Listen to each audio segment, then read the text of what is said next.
Olá, seja bem-vinda ao Canal Plus. É uma alegria ter você aqui e hoje nós vamos para o nosso segundo episódio dos nossos TBTs de História do Brasil. Antes de iniciarmos, eu quero sugerir a você que está chegando hoje, você é muito bem-vindo aqui e quero dizer para você que, para que fique um entendimento completo, você assista o episódio anterior, que é a pré-história do Brasil. Falando sobre esse episódio, eu quero fazer uma pequena correção, porque na semana passada eu comentei com vocês, num dado momento, que aqui no território que hoje é o território brasileiro, haviam 5 milhões de povos originários.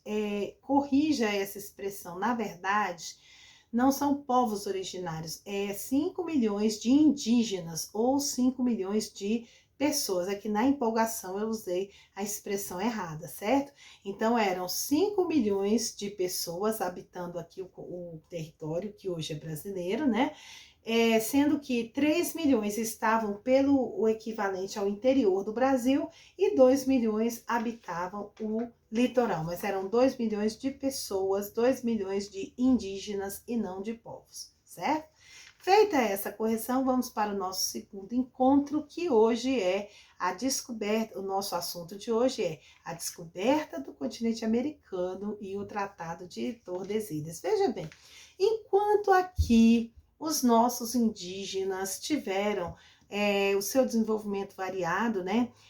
Houve regiões aqui do continente americano, como no caso do México, o Peru, a América Central, onde se desenvolveram os astecas, no caso astecas no México, os incas no Peru e os maias na América Central. Então, esses povos, eles se desenvolveram além dos nossos indígenas, eles chegaram a criar cidades, a ter toda uma tecnologia diferente, coisa que nossos indígenas não tiveram. Os nossos aqui, eles chegaram, gostaram do clima, gostaram do lugar, se adaptaram e ficaram vivendo aqui, como eu expliquei semana passada, certo?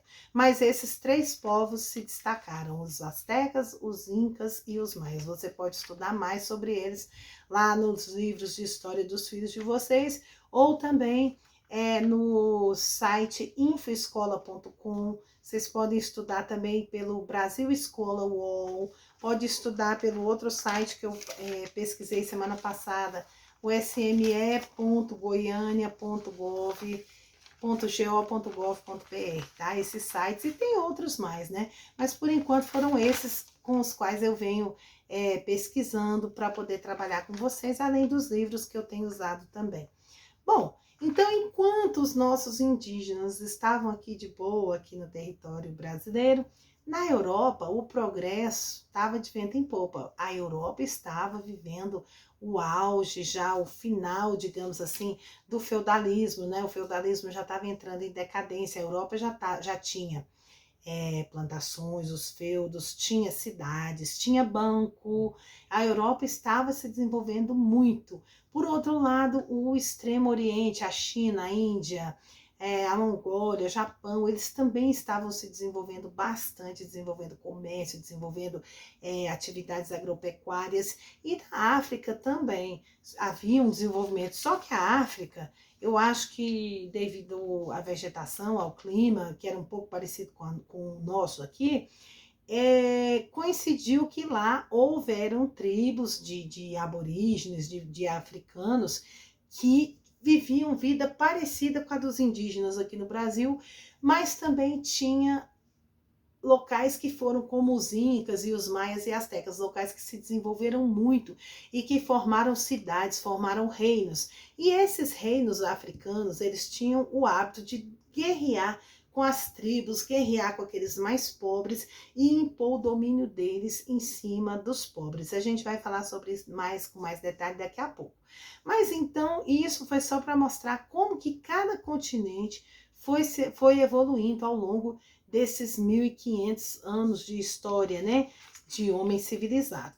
Veja bem, aqui nós estamos falando do século XV, né, estamos falando mais ou menos ali por volta, a partir de 1450, ano 1450 depois de Cristo, tá bom? Então a Europa estava nesse auge aí. E eles tinham o hábito, eles gostavam de comercializar com o Extremo Oriente. Aí você pode me perguntar, como é que eles conseguiam fazer isso? Se naquele tempo não existia avião, não existia carro, não existia caminhão, como é que eles faziam isso? Bom, eles já haviam criado as caravelas, as famosas caravelas. E aí vamos nós pro escurinho aqui para vocês poderem ver. Olha bem. Esse mapa aqui que eu estou mostrando para vocês, né, do Velho Mundo aí, você vê aqui a rota do que os europeus faziam para poder negociar aqui com o Extremo Oriente. Veja bem, eles saíam aqui, você observa, a Europa está aqui, vou pegar aqui uma canetinha que fica melhor, o lápis, ó, aqui você vê a Europa, certo? Não, é a Europa, ó, que é o mar Mediterrâneo, né? E aqui está o norte da África, aqui está a Europa, tá? E aqui está uma cidadezinha chamada Constantinopla, que hoje é a capital da Turquia, Istambul. Essa cidade era muito importante nessa época, porque ela era a rota de entrada para o mundo árabe, para o continente asiático, enfim. Então, o que que eles faziam? Eles navegavam da Itália, de Portugal, da Espanha, passava aqui o Estreito de Gibraltar, vinha navegando até Constantinopla, que hoje é Istambul. Aqui eles compravam os produtos que esses árabes aqui iam por terra e compravam na China e na Índia. Tinha os portugueses também que se aventuravam, mas essa aventura ficava muito cara, esse negócio de alugar carroça, esse negócio de se aventurar por essas estradas. Então, era mais prático comprar aqui em Istambul. Então, o comércio aqui na Constantinopla era muito forte, porque eles iam por terra, né? Com as suas carroças, com burros de carga, com camelo. Eles iam lá no Extremo Oriente e eles compravam o quê? Compravam tapete persa, da Pérsia, que hoje é a Índia, né? Não, da Pérsia, que hoje é o Irã. Eles compravam os tapetes famosíssimos, tapetes persas, comprava a seda da China, comprava as especiarias da Índia. O que eram essas especiarias, gente? Era pimenta, os temperos que eles gostavam, cravo da Índia, canela, pimenta. Opa, apagou aqui, nosso bichinho volta. Então, eles compravam essas especiarias maravilhosas, né? Que vinham de tão longe para ajudar, para temperar a comidinha deles. Então, era tudo muito valioso, muito caro. Você imagina que o comerciante que chegava aqui, vamos supor que ele comprava um frasquinho de pimenta por uma moeda de ouro. Ele chegava aqui em Istambul, ele ia vender a 10 moedas de ouro. Então, ficava muito caro comercializar tendo Istambul, né, tendo Constantinopla como atravessadora. Então, essa rota, devido a eles comprar tecido de seda, era chamada a Rota da Seda. E os árabes eram quem dominavam essa rota, certo? Também havia uma outra rota interessante que era aqui pelo Egito. Então, eles vinham de navio, chegava no Cairo, descia no Egito, andava com carroças. Aí nas carroças eles vinham aqui no porto, aqui no Mar Vermelho, porque nessa época aqui não existia o Canal de Suez. Hoje eles fazem isso de navio mesmo pelo Canal de Suez. Então aqui as embarcações desciam pelo Mar Vermelho, aí eles navegavam aqui, tinha comércio com a Somália, na África, tinha comércio aqui com a Índia, com a ilha de Java, com a China, olha tanto que eles navegavam por aqui. Então eram duas rotas pelas quais eles poderiam comercializar. Então era um comércio bem interessante, né? E que custava dinheiro, e fora, e eles tinham muito prejuízo nesse comércio, porque às vezes eles se aventuravam e eram assaltados no caminho, outra hora os burros de carga morriam, eles tinham que repor esses animais, os camelos não aguentavam, era uma viagem longa, era realmente muito dispendioso. Eu fico imaginando que povo aventureiro, como a pimenta é gostosa, né, gente? A pimenta, a canela, o cravo, essas especiarias, esses temperinhos especiais que eles iam buscar nas Índias, essa seda gostosa que eles compravam, né, do Oriente, enfim. Então, eles passavam toda essa trabalheira. Só que rolou um probleminha aqui. Os árabes negociavam pelo norte da África e tal, e Portugal comprava deles, né? E Portugal começou a crescer o olho. Portugal viu que estava ficando dispendioso, estava ficando caro. E eles começaram a pensar, vamos criar uma rota alternativa. Eles olharam o norte da África e, muito inteligente que são, eles decidiram contornar a África. Mas eles não tinham ideia do tamanho que era a África, eles não sabiam, né, o quanto eles iriam andar. Mas, mesmo assim, eles resolveram, olha aí, vamos nós para o escurinho de novo. Olha aqui, esse roxinho, depois eu vou te explicar por que tá roxo esse mapa, tá, gente? Mas olha só, esse roxinho aqui, o continente africano, eles iam sair de Portugal, a ideia era contornar, mas eles não sabiam que a África era tão grande. Então eles começaram a se aventurar, eles decidiram, como era tudo muito novo, eles não conheciam o Oceano Atlântico direito, então eles não sabiam que perigos iriam encontrar, e as pessoas contavam muitas histórias de monstros que comiam os navios, né? Tinha muita lenda, sabe? Comiam os navios, não, as caravelas, né? Então havia muita lenda, muita história. E aí, como eles tinham receios, eles resolveram ir navegando, contornando o litoral. Então, eles não iam se afastar muito do litoral. Então, eles desceram aqui, passaram pelo Estreito de Gibraltar e vieram contornando a África. E essa viagem contornando a África fez com que os portugueses descobrissem coisas incríveis. Eles descobriram, por exemplo, as ilhas de Cabo Verde, que eles viram que era fácil de dominar. Logo, eles resolveram colonizar essas ilhas, onde eles começaram a plantar, inclusive plantaram cana-de-açúcar, que foi uma coisa que deu muito certo lá. Dali eles já traziam açúcar, que antes eles compravam lá na Índia, agora não. Agora eles já produzem o próprio açúcar deles. Eles descobriram a Guiné e na Guiné eles acharam ouro, então eles dominaram a Guiné também para poder surrupiar esse ouro da Guiné. Eles acharam na África também uma pimenta, não era boa igual a pimenta da Índia, mas quebrava o galho, então eles começaram a vender essa pimenta também em Portugal. E outra coisa que eles descobriram também no continente africano, eles foram contornando, foram chegando ali hoje é Angola, ali eles descobriram elefantes, e o elefante tem uma riqueza preciosa, que são seus dentes de marfim, suas presas, né? Então eles matavam os elefantes para arrancar o marfim deles, eles compravam, às vezes os próprios africanos matavam o bichinho e já passava, já vendia baratinho ali as presas para eles, e eles vendiam lá na Europa por fortuna. Então Portugal começou a ganhar dinheiro, Portugal começou a criar colônias.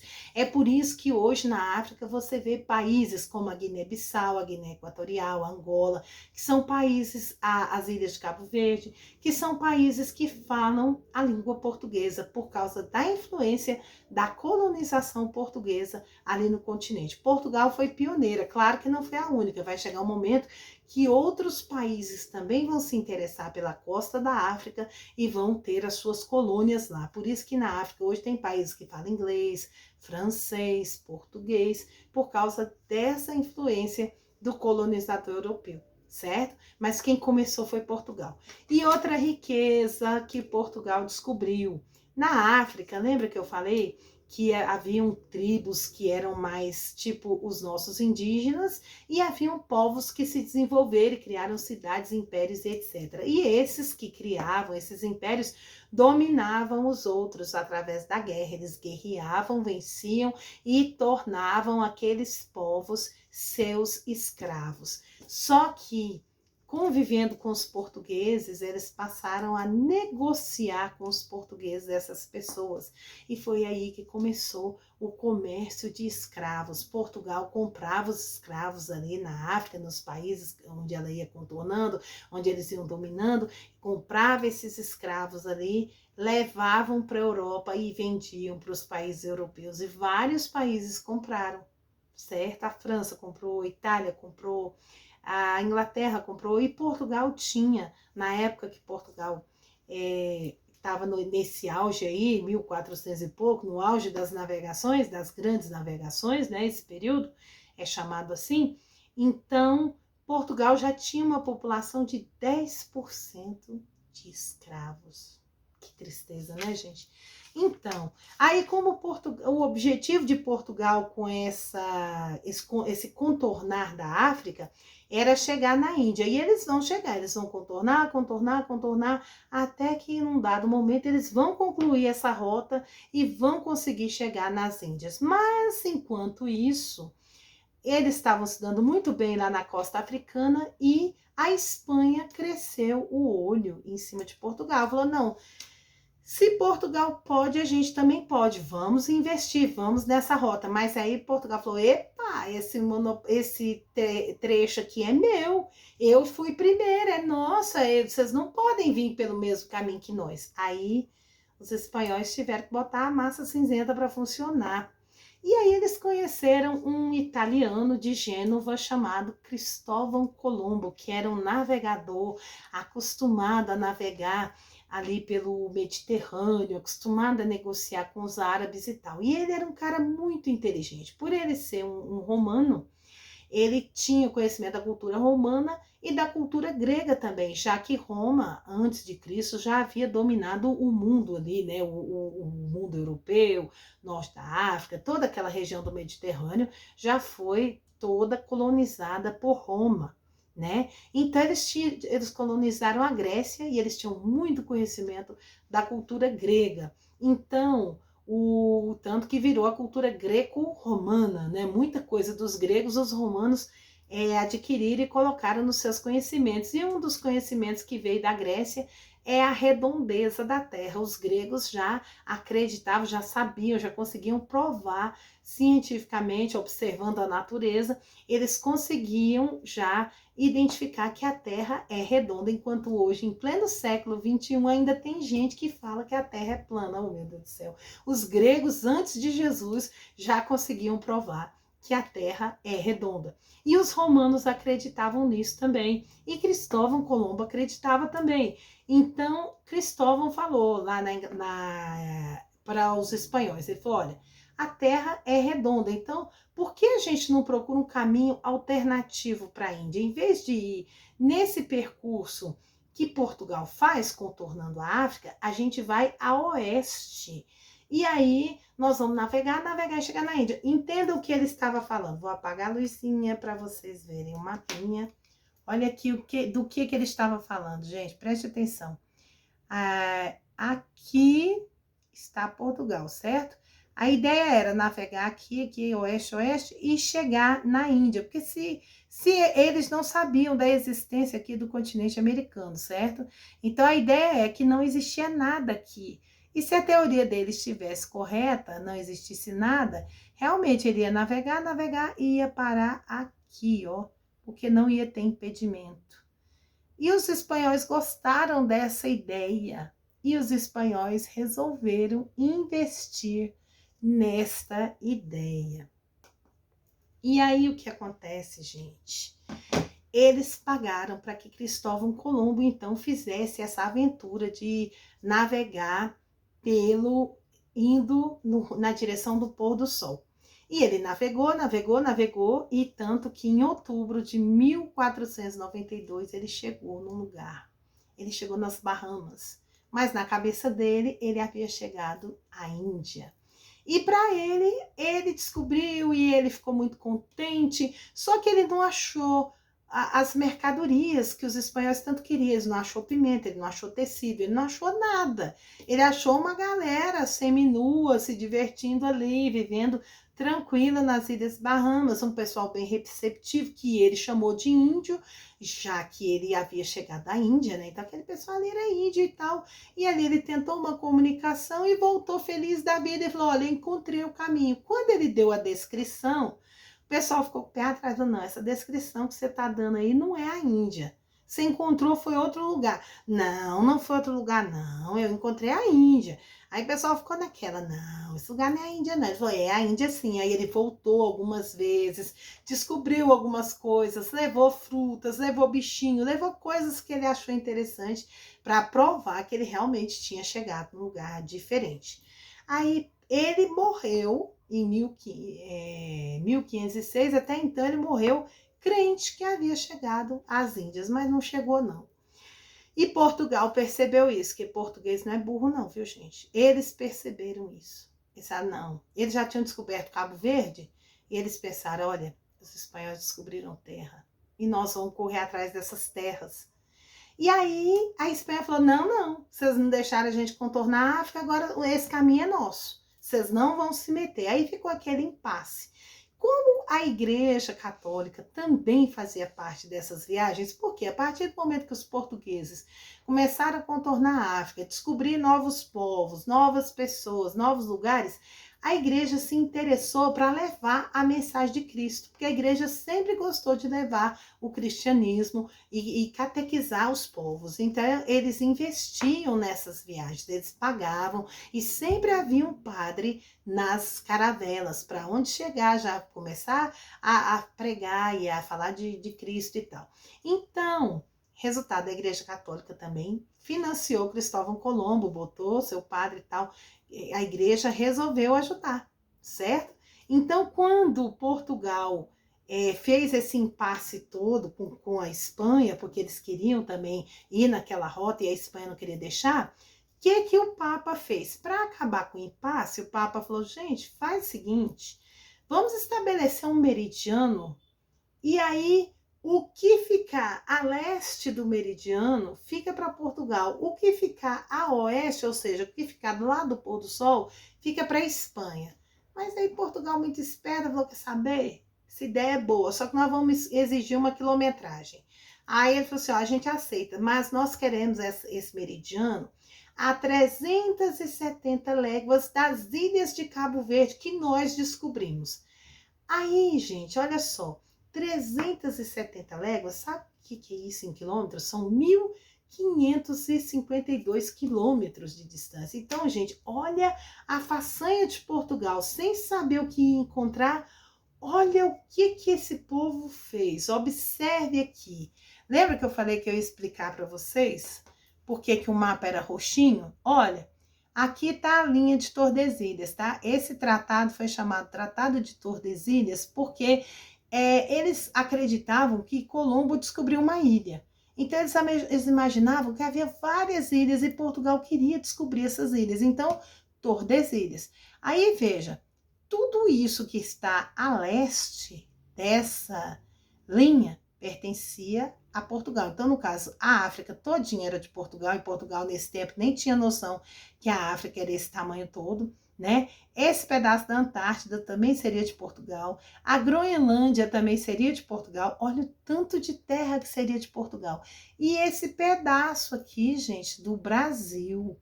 Ó, vou mostrar para vocês aqui. Olha o pedaço de Portugal. Aqui está o território brasileiro, que eles ainda não tinham descoberto, que eles ainda não tinham botado o pé, hein, gente? Mas olha só, nessa negociação que o Papa deu a ideia, olha aqui, o pedaço que eles iam ficar.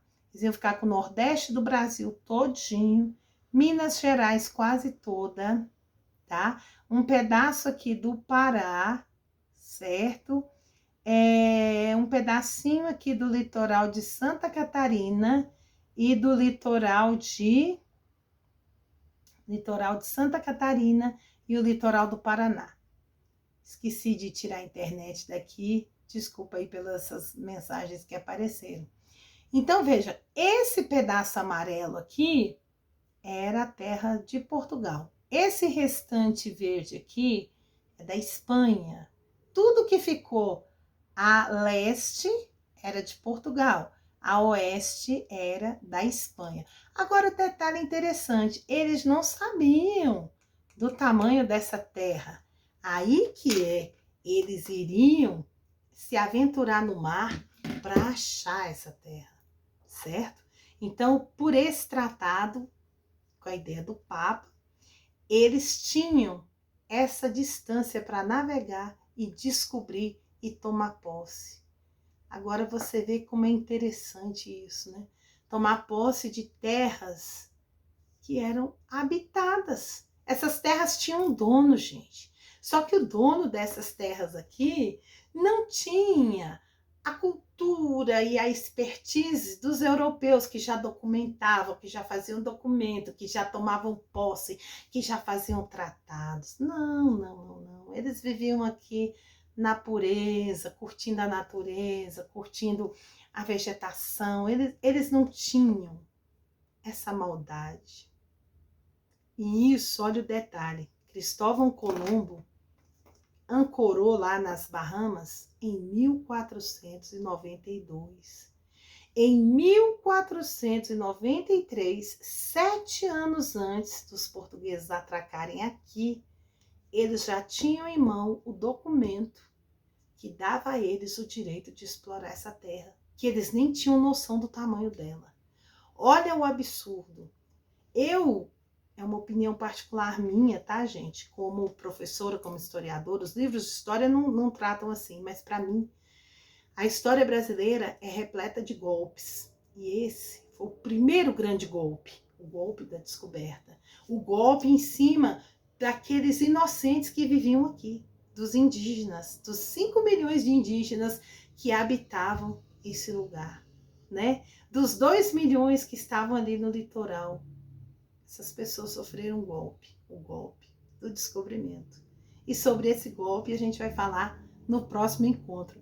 Eu espero que essa aula tenha sido bem esclarecedora para você entender que aquela velha história, o Brasil foi descoberto 22 de abril de 1500, é mentira, ele não foi descoberto. Na verdade, foi o momento que os portugueses encontraram. Tanto que quando eles batizam o Brasil, nós vamos ver isso na próxima aula, né? Primeiro eles chamam de ilha. Mas quando eles percebem a dimensão do negócio, aí eles dizem, não, isso aqui não é ilha, é coisa nenhuma. Isso aqui é um continente, isso aqui é uma terra grande. Tem muita história ainda pra gente contar. No próximo encontro eu conto mais para vocês. Deixa seu like aí e até a próxima quinta no TBT da História do Brasil. Um beijo a todos. Tchau, tchau.